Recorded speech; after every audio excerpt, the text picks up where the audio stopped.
ఇప్పుడు ఈ హోమియోపతిలో ఏ ఏజ్ నుంచి వాడితే బెటర్ అంటారు?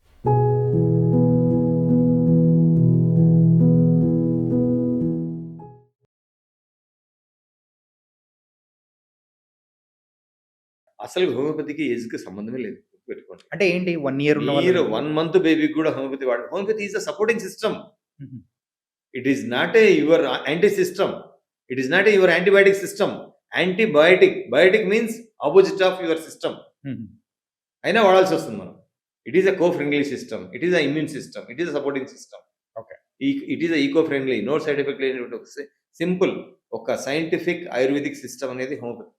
Scientific Ayurvedic system. హ్మ్. ఆయుర్వేదిక్ కూడా కోల్డ్ ఫార్మ్స్ ఉంటాయి. హ్మ్. ఆయుర్వేదిక్ కూడా మంచిదే. బట్ ఆయుర్వేదిక్‌లో ఏమైద్దంటే గనక కొన్ని లిమిటేషన్స్ ఉన్నాయి. కొంచెం రీసెర్చ్ జరగాల. చాలా ayurvedic system is home remedies మనకంటే బేసిక్ అవసరం. ఆ! ఆయుర్వేదిక్ అనేది మంచిదే.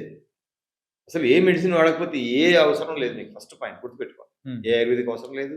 ఏ అలోపతి అవసరం లేదు. ఏ హోమియోపతి అవసరం లేదు. ఏది అవసరం మన బాడీ అనేది మన బాడీలోనే డాక్టర్ ఉంటాడు ఫస్ట్. ఓకే.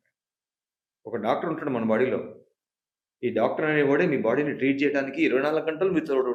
హ్మ్. వాడిని పక్కన పెట్టేసి మీరు మెడికల్ షాప్ పోయి మందులు తెచ్చుకుంటారు. అసలు ఒక మెడిసిన్ అనేది ఎంత అసలు ఇంకొక విషయం చెప్తాను మీకి. హ్మ్.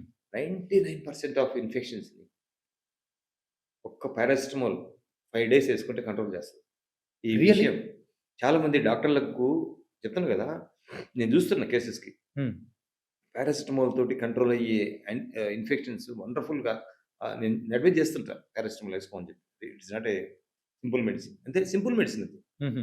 పారాసిటమాల్ ఓన్లీ మీకు ఫీవర్‌ని కంట్రోల్ చేయడానికి సపోర్ట్ వస్తది. బట్ మీ ప్రాబ్లమ్‌ని మీరే ట్రీట్ చేసుకుంటారు కాబట్టి మీకు రెసిస్టెన్స్ ఇంకా డిస్టర్బ్ కాదు. హుహు. డాక్టర్ భయపడి నేను భయపడ్డా 2 రోజుల నుంచి నీకు ప్రాబ్లమ్ వచ్చింది. హ్మ్. నీకు విపరీతమైన మెడిసిన్స్ ఇస్తాను. హ్మ్. నువ్వు భయపడి డాక్టర్‌ని కూడా భయపెడుతున్నారు. పేషెంట్‌లు భయపడి డాక్టర్‌ని కూడా భయపెడిస్తున్నారు. హ్మ్. డాక్టర్ భయపడకూడదు. ధైర్యంగా అర్థం చేసుకొని మెడిసిన్స్ తక్కువ ఇచ్చి లేదంటే జీరో మెడికేషన్ తోటి ట్రీట్ చేసే డాక్టరే మనకు కావాలి. యాహ్! ఫ్యామిలీ డాక్టర్ అని ఒకప్పుడు కాన్సెప్ట్ ఉండేది. హ్మ్. ఎందుకు ఫ్యామిలీ డాక్టర్ అవసరం అంటే ఒక ఫ్యామిలీ గురించి మొత్తం తెలుసు. చిన్నప్పటి నుంచి నిన్ను మొత్తం చూసిన డాక్టరు. హ్మ్. నీ హెల్త్ కండిషన్స్ అని చూసిన డాక్టరు. నీకు మెడిసిన్ అవసరమా లేదా అని డిసైడ్ చేసే డాక్టరు. అది ఫ్యామిలీ డాక్టర్. ఓకే. ఇప్పుడు రోజుకో డాక్టర్ అయిపోయినాడు. ఈరోజు ఒక డాక్టర్‌కెళ్తారు. ఆ డాక్టర్ బాలేడని చెప్పి. ఈ డాక్టర్‌కెళ్తారు. ఈ డాక్టర్ బాలేడని చెప్పి. ఈ డాక్టర్‌కెళ్తారు. ఈ డాక్టర్ లాస్ట్‌కు హోమియోపతికొస్తారు. ఓకే. సిస్టమ్ నుంచి అసలుకు సిస్టమ్‌ను మార్చేస్తే ఫస్టే ఈ ప్రాబ్లమ్స్ రావు మీకు. హ్మ్. ఏ ఏ డాక్టర్ అయినా సేమ్ సిస్టమ్‌ని ఫాలో అయితాడుగా అలోపతిలో. అందరు డాక్టర్స్ సేమ్ సిస్టమ్‌ని ఫాలో అయితారు. అవును. బట్ ఇక్కడ సిస్టమ్‌ని మార్చాలి. డాక్టర్‌ని మార్చకూడదు.